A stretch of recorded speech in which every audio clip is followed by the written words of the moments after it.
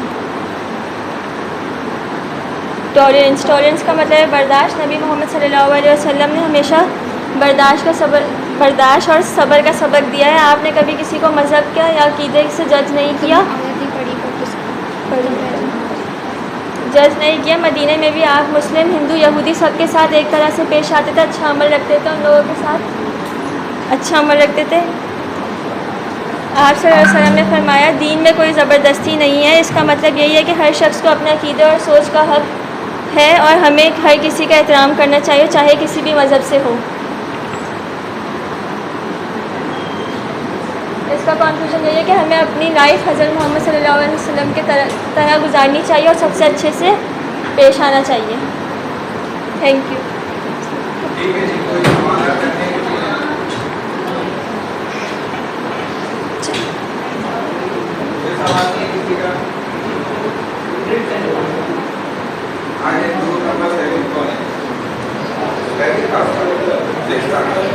Group number 7, जल्दी आओ, जल्दी।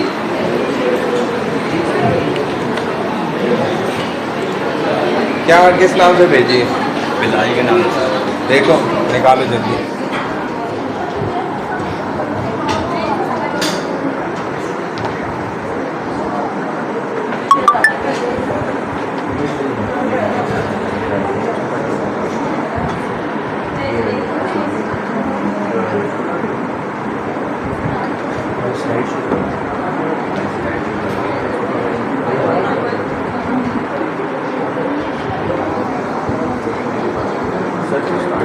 हाँ करें जल्दी।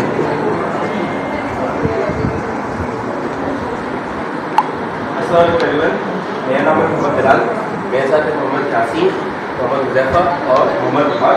और हमारा टॉपिक है हुज़ूर सल्लल्लाहु अलैहि वसल्लम की ज़िंदगी से मिलने वाली इख़लाक़ी रहनुमाई तालीमात और किस तरह हम उनको अपनी ज़िंदगी में इस्तेमाल कर सकते हैं, किस तरह लीडर्स और आम लोग अपनी ज़िंदगी में हुज़ूर सल्लल्लाहु अलैहि वसल्लम की तालीमात को इम्प्लीमेंट करके अपने रोज़मर्रा के मुश्किलात को आसान कर सकते हैं।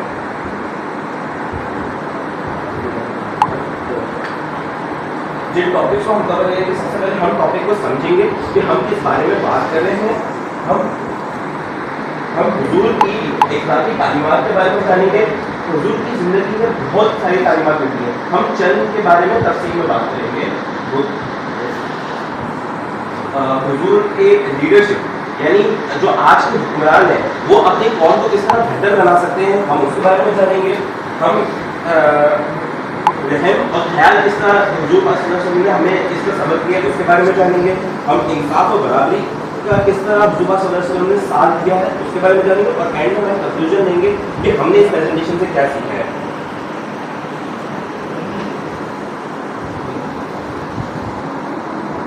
हुजूर सल्लल्लाहु अलैहि वसल्लम सिर्फ पुराने ज़माने के नहीं बल्कि हर ज़माने में हमें अपने आप को अच्छा बनाने की तालीमात देते हैं, तालीमात दी है।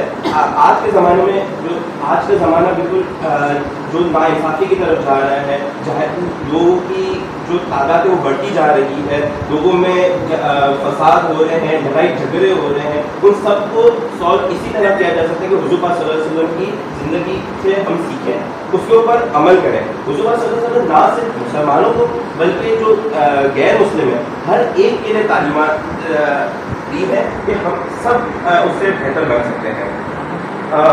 कुरान में भी फरमाया गया है कि रसूल अल्लाह तुम्हारे लिए एक बेहतरीन मिसाल है। आप सल्लल्लाहु अलैहि वसल्लम ने हमें सच्चाई, सब्र, इंसाफ और मेहरबानी सिखाई है और बहुत सी चीज़ों से हमें रोका भी है, जैसे नाइंसाफ़ी, रंग के वजह से किसी को ऊपर या किसी को कमतर समझना, कास्ट से किसी को ऊपर या किसी को कमतर समझना, और ऐसी बहुत सी चीज़ें जिसमें हम कोई फौकियत हासिल नहीं है।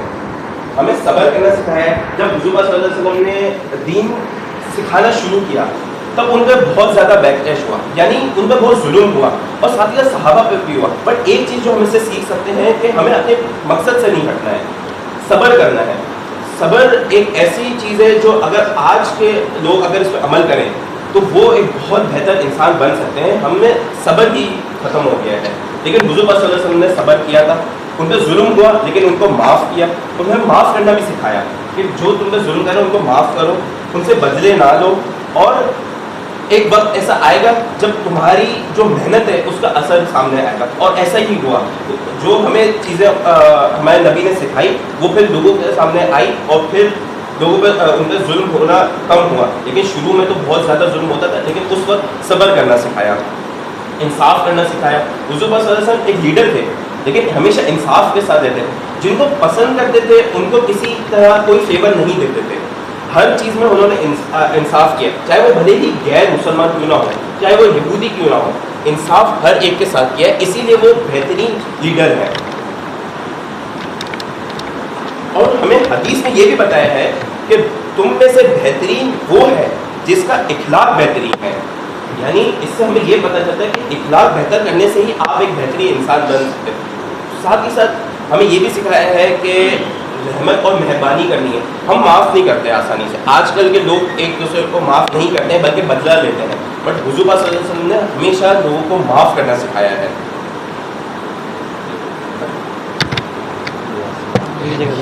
अस्सलाम वालेकुम, मेरा नाम यासीन है और मेरा टॉपिक यही है कि आप हर ज़माने के बेहतरीन लीडर रहे हमेशा माशाल्लाह, और उन्होंने कभी भी किसी के साथ भी बेअदबी वाले फैसले नहीं किए, हमेशा से आज से मतलब शुरू से लेकर अब तक इंसाफी फैसले लिए गए हैं। चाहे अमीर हो ताकतवर हो, किसी को किसी किस्म की फेवर नहीं दी गई है, हमेशा से एक ही किस्म के फैसले सबके लिए किए गए हैं और कभी भी लोगों की खिदमत में पीछे नहीं हटे।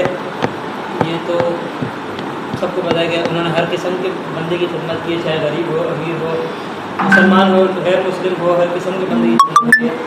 और उन्होंने हमेशा जो भी फैसला लिया है किसी के लिए भी लिया हो, हर फैसले के लिए मशावरत की है, चाहे वो मुसलमानों से की हो, गैर मुसलमानों से की हो, यहूदियों से की हो, किसी से भी की हो, हर फैसले से पहले उन्होंने मशवरा लिया, मुनासिब समझा। और उनके पास जितनी मेरा ख्याल है साइशें हो सकती थी, फिर भी उसके बावजूद भी वो सादा लीडर रहे, हमेशा से सादा रहनुमा रहे। उन्होंने कभी भी किसी भी किस्म की साइशें नहीं मांगी, ना ही उन्होंने साइशें लेने की कोशिश की कभी भी किसी किस्म की।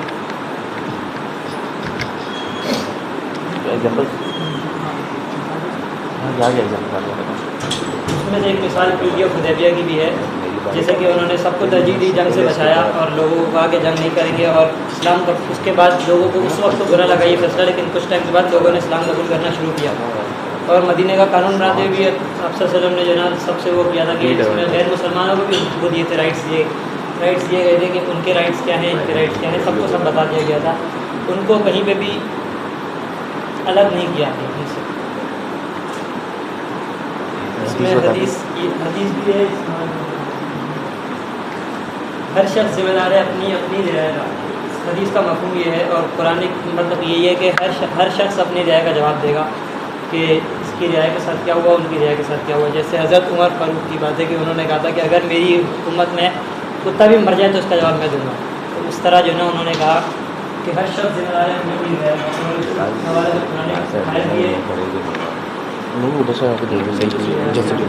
और एक वो मशवरा करें उनसे जो कम है, ठीक है।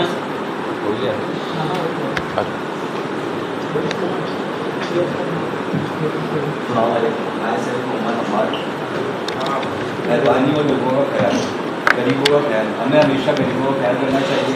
और अगर जैसे आप वो आपके साथ वाला पूरा नहीं सो सकता तो आप उसको देख के कह सकते हो कि उनका सो रहा है वो औरत और बच्चों की इज्जत, हमें बच्चों की और औरत की इज्जत करनी चाहिए, उनको अपने छूट के हिसाब से उनको लेके चलना चाहिए। और बीमार हो, बुजुर्ग हो, जैसा भी हो, उसको इसका एक वर्ड है कि हुकूकुल इबाद है, दुश्मनों को माफ़ किया। जैसे कोई आपका अगर दुश्मन है तो आप उसको माफ़ कर दो, तो उसमें कोई आप छोटे नहीं हो जाओगे। तो हदीस है इसमें वो शख्स मोमिन है जिसका पेट भरा हो जब उसका हमसाया भूखा हो। पुरानी वर्ड, हमने आपको रहमत बनाकर भेजा सब जहानों के लिए, बराबरी और इंसाफ का पैगाम। नस्ल परस्ती के खिलाफ आपने सिखाया कि सब बराबर हैं, कोई किसी से कम नहीं है, कोई किसी से ज़्यादा नहीं है, सब एक बराबर है और एक बराबर लेके चल रहे हैं।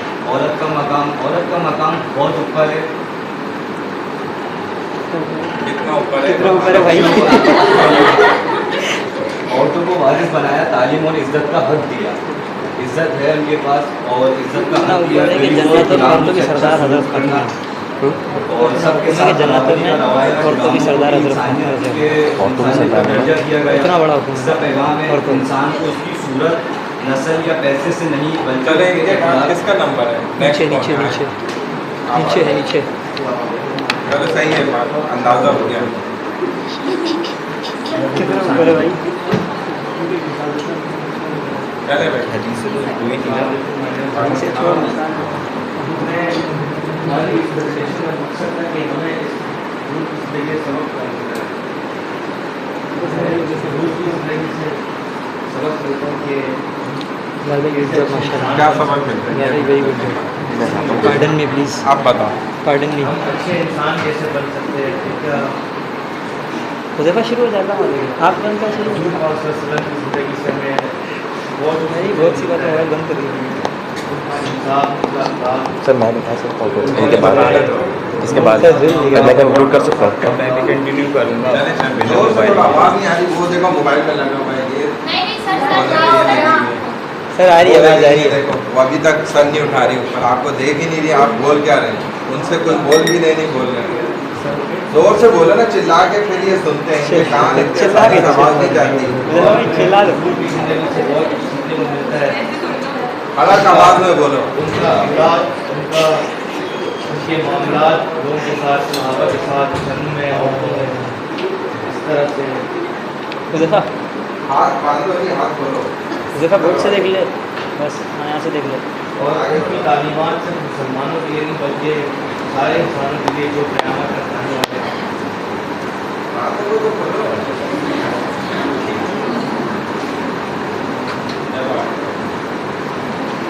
इसका क्या है वो तुमने नहीं बताया।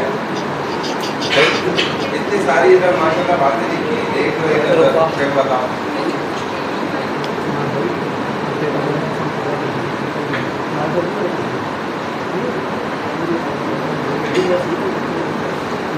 चलो आप कंटिन्यू करो। ये देना चाहेंगे कि हुजूर की ज़िंदगी को ना सिर्फ कोई छोटा यानी जो नीचे तबके का बंदा है, बल्कि हुक्मरान भी अपनी ज़िंदगी में इस्तेमाल कर सकते हैं। रहम करना, माफ़ करना, ये सिर्फ किसी एक बंदे के लिए बात नहीं हो रही या किसी एक तबके के लिए बात नहीं हो रही, किसी एक जेंडर के लिए बात नहीं हो रही, किसी एक रिलीजन के लिए बात नहीं हो रही, बल्कि सबके लिए, पूरी उम्मा के लिए बात हो रही है कि हर एक को रहम करना आना चाहिए। चाहे सामने वाले ने कितना भी कोई कुछ किया हो, रहम अगर आपके दिल में है तभी आप एक बेहतरीन इंसान बन सकते हो। इसमें साथ ही साथ हमें ये भी बताया गया है कि अगर किसी कौम को कामयाब होना है तो उसमें बहुत सी ऐसी चीज़ें हैं जिसको उस पर काम करना पड़ेगा, और वो काम उससे हो सकता है हुजूर की ज़िंदगी को समझ के। हुजूर के एक लीडर थे और उन्होंने उनकी लीडरशिप में ही हमें ऐसे और लीडर्स मिले जो हुजूर जैसे सहाबा हैं, उन्होंने हुजूर से सीखकर ही इतने तरीके से अपनी कौमों को चलाया है। अपनी हुजूर की उम्मा आगे कुछ सालों तक इतनी ज़्यादा तादाद में बढ़ी है, और उससे बड़ी इस वजह से नहीं कि सिर्फ जिहाद करके, इससे लड़ झगड़ के, बल्कि एक हुजूर सल्लल्लाहु अलैहि वसल्लम ने हमारे लिए पाथ सेट कर दिया है कि अगर लोग उसको फॉलो करें तो जो गैर मुस्लिम हैं या जो इस चीज़ को नहीं मानते, मुसलमान होकर भी बहुत सी चीज़ों को फॉलो नहीं करते, हुजूर की ज़िंदगी को नहीं फॉलो करते, उनके दिल में भी एक जज्बा पैदा होगा, एक रहम दिली पैदा होगी, दूसरों के लिए एक यानी एक सेंस ऑफ एम्पैथी पैदा होगी, यानी एक दूसरे से रहम पैदा होगा। बस यही है। फिनिश का पेज भी बनाया ये इस ग्रुप में आपने सही दी है प्रेजेंटेशन, ये लोग रिपीट करेंगे क्योंकि मोबाइल से देखकर कोई प्रेजेंटेशन नहीं होती और फिर तैयारी भी नहीं थी। समझ आ गई? आपका नाम क्या है? मोहम्मद बिलाल भाई। चले ठीक है भाई, कोई सवाल करना है किसी ने? ठीक है भाई, जज़ाकल्लाह। नेक्स्ट ग्रुप कौन है? अभी नहीं, तैयारी करके आओ, अब नेक्स्ट उसमें आफ्टर मिड आपसे करवाएंगे। तो लिखी भी हमने। लेकिन आप लोगों ने आयतें भी नहीं पढ़ी। सर अरबी में लिखा डिसाइड करनी है, आयत जो है ना अरबी में पढ़नी है सबने। सर वही ना लगा आपकी सही हो गई भाई, ये तीनों इसको कंटिन्यू करेंगे। अभी कर ले। अभी नहीं, आप जाएं बाद में। नेक्स्ट ग्रुप कौन है?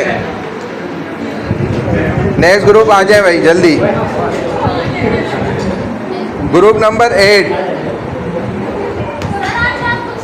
वक्कास खान, साकिब शाह, सैफुल्ला खान। मैंने पढ़ाया शुरू में, आप आई नहीं थी। वक्कास खान, साकिब शाह, सैफुल्ला खान जो हैं वो आ जाए। 2 नहीं है उनको हम एब्सेंट करेंगे। आपका नाम क्या है? सैफुल्ला खान, आ जाओ। किस नाम से भेजिए? ये तो अच्छा हमारा टाइम बचेगा यार। सर मैं अकेले 2 बस जो है, क्या नाम है? सबसे ऊपर है सर, मोहम्मद बिलाल मलिक, ऊपर जाएंगे सैफुल्ला। बस आपने अकेले भी तो तैयारी की होगी ना? हाँ, तो तुम्हें चिढ़ है क्या? देखिए सर कैसे मुसलमान आ रहे हैं हमारे। चिढ़ है तो बाहर निकल जाओ क्लास से। चलो, इसराइली से चिढ़ है। चलो भाई, चलें स्टार्ट करें।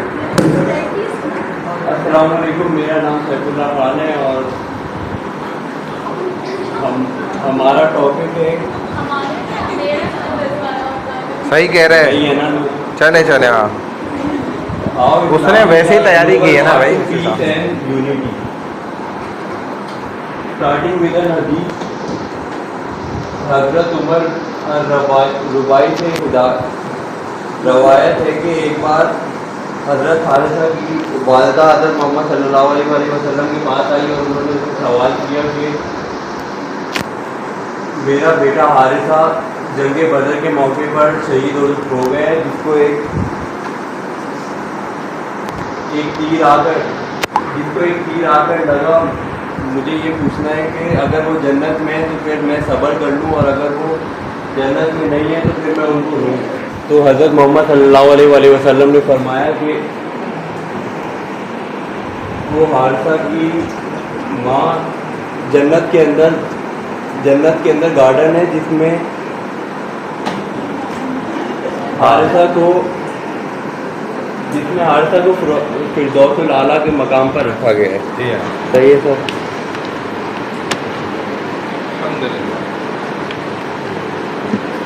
तो शुरू करेंगे। How this matter today.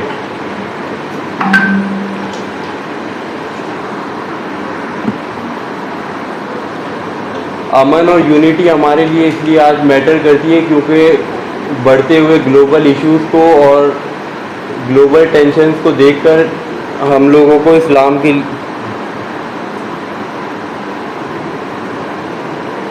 क्या हुआ सर? तो हमें इस्लाम अमन का दर्द देता है। Islam is more than a belief, it's a framework for peace and justice, जिसका मतलब है कि submission to the will of God. Peace का वर्ड जो है वो सलाम से निकला है, जिसका मतलब है अमन।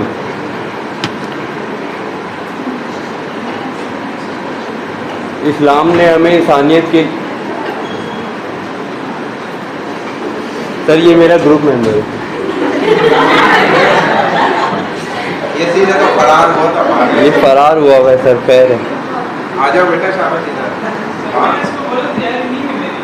क्यों नहीं है भाई? तैयारी उसने की है ना, हमने तो आपको कब से किया हुआ है, 1.5 महीना हो गया है, टॉपिक भी दिया हुआ है।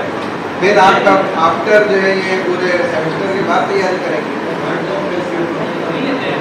नहीं है तो बैठ जाओ, 0 हो गया आपका। चले सर, इस्लाम हमें इंसानियत का दर्द देता है, जिसके अंदर कुरानिक आयत भी हैं। Embrace diversity, seek understanding, no compulsion in religion. हम लोगों को मज़ाहिब के उसके ऊपर किसी के ऊपर जुल्म वगैरह नहीं करना चाहिए।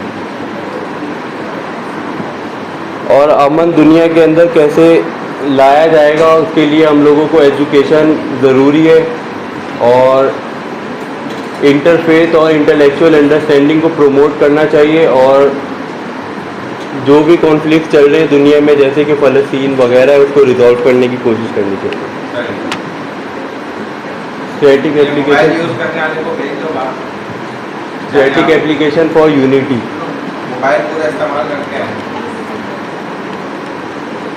ये दूसरे नंबर पे जो बैठेगा हज़रत मोहम्मद सल्लल्लाहु अलैहि वसल्लम ने हम लोगों को यूनिटी का दर्ज दिया है। ऐसे ऐसे करके कौन टाइम देखता है? पूरी आप उंगलियां सब चला रही हैं, टाइम देख थोड़ी है।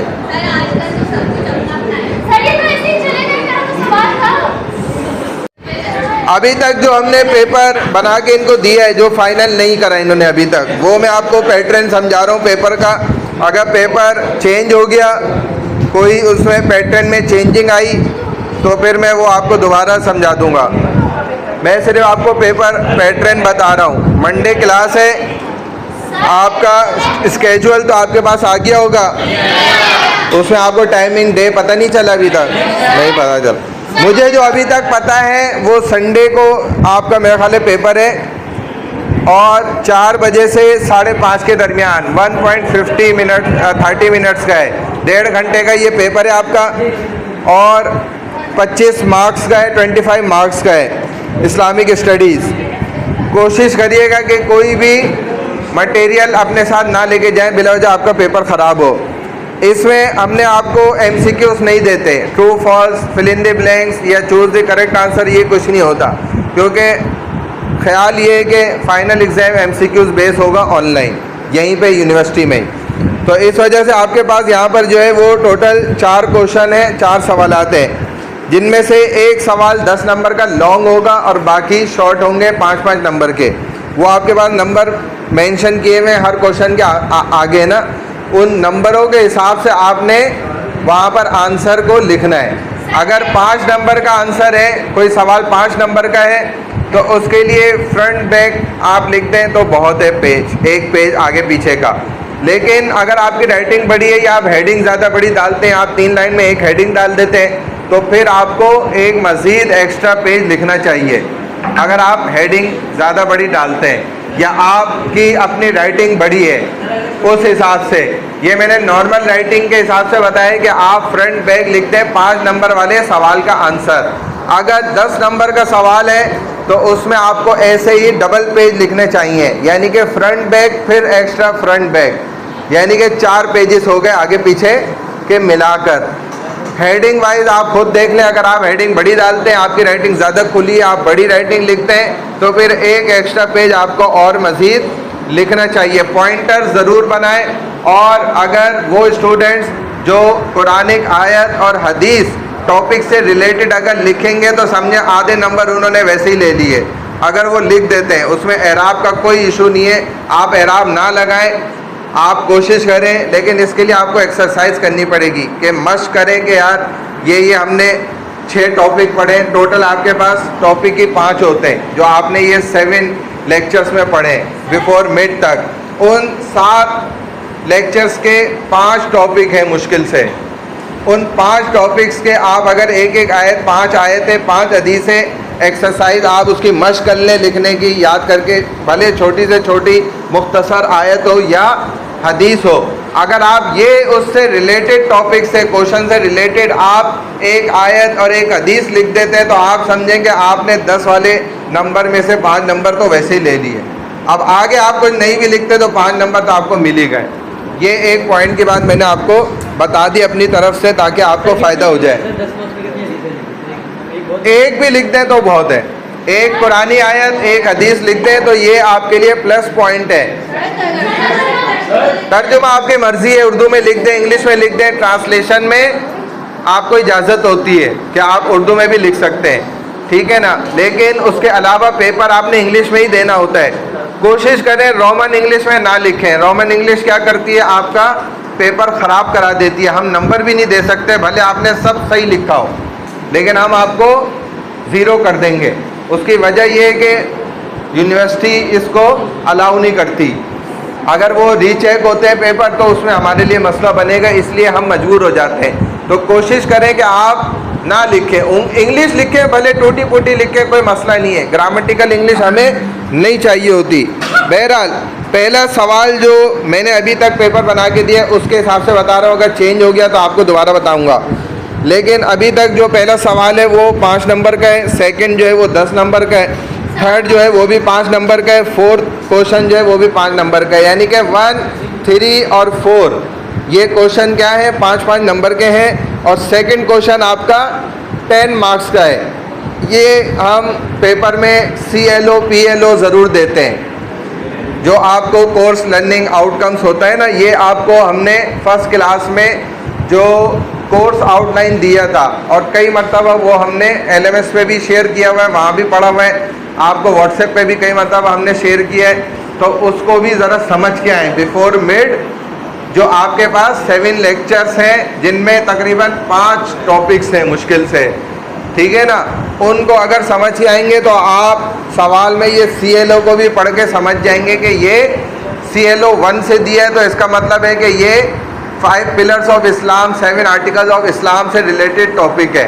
क्योंकि बाज़ दफ़ा ऐसा होता है, सवाल इस तरह दिया गया होता है कि आपको सवाल ही नहीं समझ आता, तो आप जवाब गलत देते हैं। जब आपने आंसर ही गलत दिया, सवाल कुछ और था, तो आप खुद ही 0 मार्क कर लेते हैं उस क्वेश्चन सवाल का। बात समझ आ रही है? जैसे मैंने एक दफ़ा यही मेन कैंपस में एक पेपर दिया इस्लामिक स्टडीज़ का, उसमें सवाल ये था जो रिलेटेड था कि तौहीद से, वहाँ से मैंने लिखा कि आपने क्या डिस्क्राइब करना है, सिर्फ और सिर्फ आपने वो क्वेश्चन आंसर लिखने हैं इसके जवाब में जो मैंने आपको क्लास में बताएं। उस स्टूडेंट से उस पर क्या लिख दिया, सारा तौहीद लिख दिया। बाद ने 5 पिलर्स ऑफ इस्लाम भी लिखे, 7 आर्टिकल ऑफ इस्लाम भी पूरे 6-6, 7-7 सफ़ों के लिख दिए, लेकिन नंबर उसको 0 मिला। उसकी वजह क्या थी कि सवाल को समझना ये पहली महारत होती है कि सवाल आपसे क्या पूछा जा रहा है। तो बाज़ सवाल इसमें वाकई ऐसे हैं वो आपको देखकर लगेगा कि ये इस्लामिक स्टडीज़ का पेपर ही नहीं है, लेकिन आपको खुद कोई एक पॉइंट से, एक वर्ड से, एक लफ्ज़ से पकड़ना पड़ेगा कि अच्छा ये वाकई मैंने पढ़ा है।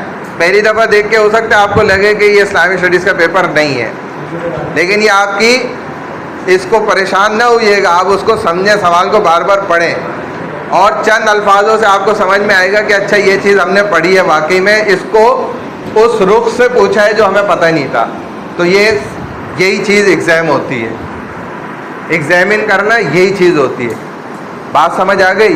तो इसीलिए मैं आपको बार बार कह रहा हूँ कि आप कोर्स आउटलाइन को अच्छी तरह देखें, समझें, CLO PLO को समझें। वहाँ कि फर्स्ट CLO है उसके अंदर कौन सा टॉपिक है जो हमने पढ़ा है, मैंने उसी तरह ही आपको पढ़ाया है, आगे पीछे नहीं करा है। सीक्वेंस आगे पीछे हुआ होगा लेकिन सेम एज इट इज उसी तरह ही मैंने आपको पढ़ाया है। सर वो LMS पर अपलोड कर दिया आपने? LMS पे भी अपलोड हुआ हुआ है कब का, कई मरतबा शेयर भी किया है। ये CR जो है लड़का कहाँ है, एक दफ़ा और शेयर कर दो दोबारा ग्रुप पे। इसको हमने CR बना दिया, हमें खुद अफसोस हो रहा है यार। इसने हमें इतना शर्मिंदा करा है ना इस बेचार बंदे ने। अभी इसने प्रेजेंटेशन में जो हरकत करी है देखो, इसको तो पहले यहाँ खड़ा होना चाहिए था कि मैं सबसे पहले दूंगा, मैं फुल तैयारी करके आया, और ये भाग गया खुद ही। ये हमारे अभी तक के 14 साल की ना बहुत बड़ी गलती है। 14 साल से जो मैं पढ़ा रहा हूँ ना इकरा यूनिवर्सिटी में, ये किसी और को बनाओ, कोई समझदार हो लड़का, ये वाले हैं, आप बन जाए। आपका नाम क्या है? मोहम्मद बिलाल भाई। ये हैं आप CR, ये इनको जो है ना एडमिन बनाओ। बिलाल भाई को नंबर मालूम करो, वो एडमिन है, वो आपको एडमिन बना देंगे। इन बेचारे को हटा दो, ये तो बोझ है। ये मुझे अंदाज़ा हुआ था शुरू में ये तेज लड़का होगा, ये संभाल लेगा, ये तो खुद नहीं अपने आप को संभाल ला बेचारा।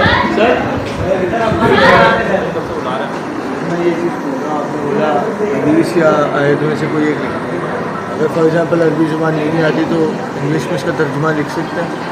देखो अरबिक की मैंने बात की है, क्योंकि आप देखेंगे आपके पास तमाम टॉपिक्स में जहाँ पर आयत नहीं भी है तो आप उससे रिलेटेड निकाल लें, एक आयत अगर निकाल लें, थोड़ा प्रैक्टिस करें, गलत भी लिखेंगे तो मैं अच्छे नंबर दूंगा, लेकिन आप कोशिश करें।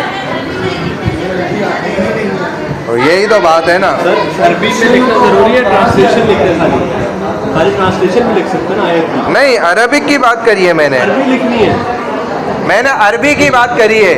कुरानिक आयत, वर्स और हदीस की अरबी की बात करिए। अगर अरबी लिखें तो तब ये फ़ायदा मिलेगा। भाई अब तो इस्लामिक स्टडीज़ के साथ एक अरबिक का कोर्स भी अब निकल गया, HEC उसको भी अप्रूव कर रहा है, और अच्छी बात है, अरबी भी सीखें। तर्जुमा, तफसीर, तजवीद ये भी उसी का हिस्सा है। अभी बच्चों के लिए हाँ जी,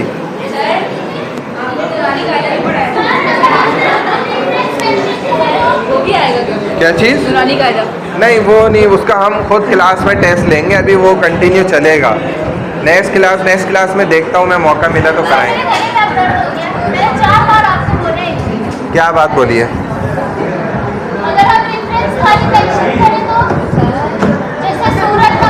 रेफरेंस नहीं, आपने लिखना है अरबी। Without translation. आमना वक्कार, आमना का है, आमना वक्कार नहीं आई। एहसामुद्दीन कहाँ है? एहसामुद्दीन नहीं आए। आयमा सैयद, आयमा सईद, अमल नदीम, अम्मार खान, अम्मार खान चला गया। आमना मुशर्रफ, अम्मार खान का है, आमना मुशर्रफ, अनीसा गुलाम लेट आइए। दुआ कमाल, ईशा नूर, फ़हद अली। भाई ये जो मेकअप क्लास है ना फिज़िकल, उसका टाइम भेज दो ग्रुप पर, आप दोनों में से कोई भी भेज दो। हाफिज़ा अरीबा शमीम, हरीम फातिमा, हुमैरा बिलाल 12 से 3, इशरत नास, इशरत, जमाल खान, जवेरी आफ्ताब, जोशुआ, माहीन, मलिक हमज़ा, मरियम हसन, मिदत राना कहाँ है? मोहम्मद यासीन, मोहम्मद अफ़ान, मोहम्मद अली शाहिद, मोहम्मद अरकम, मोहम्मद बिलाल मलकानी, मोहम्मद हम्माद, मोहम्मद हसन रज़ा, मोहम्मद हुज़ैफ़ा खान, मोहम्मद ताहा आसिफ, मुस्फिरा, नेहा शेख, परशना, पीरज़ादा ईमान, सैफुल्ला ये कहाँ है? देर से आए तुम। समीर इकराम, सानिया शाहिद, सानिया मिराजुद्दीन, साकिब शाह, सीमल वक्कार, शजिया, शहजादी ज़ैनब, अच्छा, सिला हुसैन, सैयद मोहम्मद जरी, सैयद सालिक बिन रागिब, सैयदा सारा नूर, तैयब शेख कहाँ है? तैयब, वली मोहम्मद शेख, वक्कास खान कहाँ है? वक्कास खान, यशफा।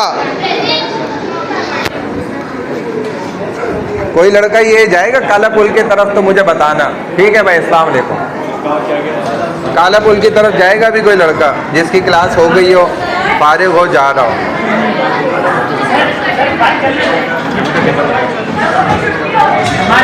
कोई हो तो बताओ। नहीं है, मुझे भी जाना है ना साथ। असल में मैं आया हूँ यहाँ से एक काम से, वो बाइक अपनी वहीं रह गई मेरी, फिर मैं इसीलिए थोड़ा लेट हो गया था। हाँ, काला पुल पे ही बात, मेरी पूरी क्लासेस मैंने वो अभी की होंगी ना, अभी की आप थोड़ी देर में अपडेट होगी ना, आप लगाइए ना।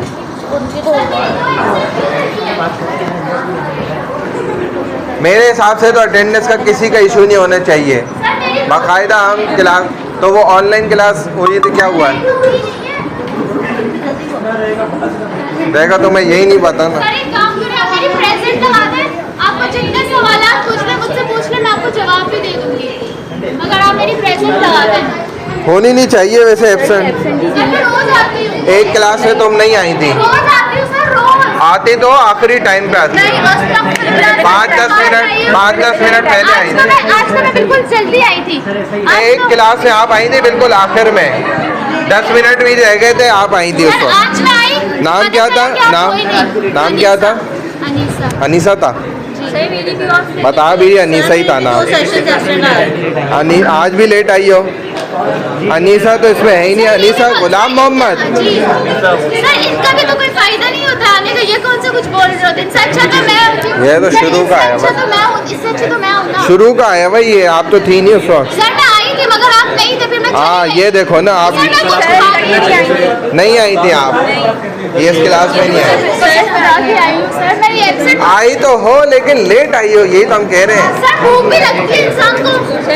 चलो मैं सेकंड हाफ की मैंने लगा दी। नहीं सर तो आप आई नहीं थे पहले तो। आई हूँ सर। सर मेरी भी एक क्लास की ऑफ है जिसने क्या नाम है? सीमल। Thank you.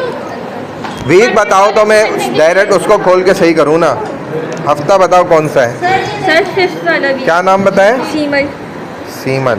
सर मेरी भी है। सर मेरी फर्स्ट वीक। हाँ ये लगा दी मैंने। सर आ रही है मेरी दो एब्सेंट आ रही है। क्या नाम है? मिधत राना। सर 8 वाले में भी हमने सेकंड की लगाई हुई ऑफ, ये पहली ली हुई है, सेकंड मैंने सारी ली हैं। भाई जब आपने अटेंडेंस दी नहीं होगी तो लगी होगी ना। सर मैं मैं क्लास तो- में होती हूँ। ये इसकी वाली सेव ही नहीं हो रही, अटक गई सारी। सर मेरी ये देखो सर हो जाएगी हो गई। एक साथ, इसलिए तो मैं कह रहा हूँ एक साथ सब लगवाओ। सर 8 की भी कर दें। बस छोड़ो, एक लगी हुई है, उससे क्या होता है? सेशंस मिदत का है, लगी हुई है मिदत तो। सर मेरी फर्स्ट वीक बताओ, वीक से पता सर मेरी चलेगा। फर्स्ट वीक की है यासीन। मेरी भी फर्स्ट वीक की है। आज की है। सर आज की मेरी एब्सेंट लगी हुई है दोनों सेशंस, ये देखें 9th वो लेक्चर। थोड़ी देर में अपडेट होगी, अल्लाह की तो उनकी बंदी। क्यों हो गई मेरी? थोड़ी देर में 10 मिनट लगते हैं, लगा दी है मैंने। वो थोड़ी देर नहीं है फर्स्ट में सबकी लगी। सर 8 वाले। सेकंड भी देखो सब लगे हैं। थर्ड में सर 2 अपने पास वीक देखो फिर कंफर्म बताओ। 2 लगी हुई है। 9th वीक में मेरी एब्सेंट लगी। क्या नाम है? 9th वीक तो वो ही नहीं है, ये लेक्चर 9 है। सर आज है ना। आज का छठी क्लास हुई है, ये 6th वीक है आज। सही में झूठ बोल रहा है सर, पकड़ा गया। हाँ अरे पकड़ा क्या गया, मैं तो कोई क्लास ही मिस नहीं की। नाम क्या है?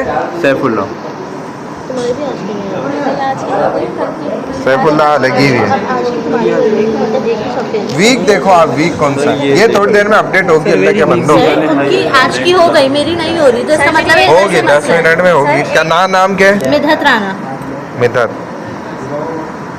ये देखो ये देखें सर। ये लगी हुई है, थोड़ी देर में अपडेट होगी, अल्लाह की बंदी। भागो यहाँ से जल्दी। 5th वीक में। फर्स्ट एंड सेकंड में।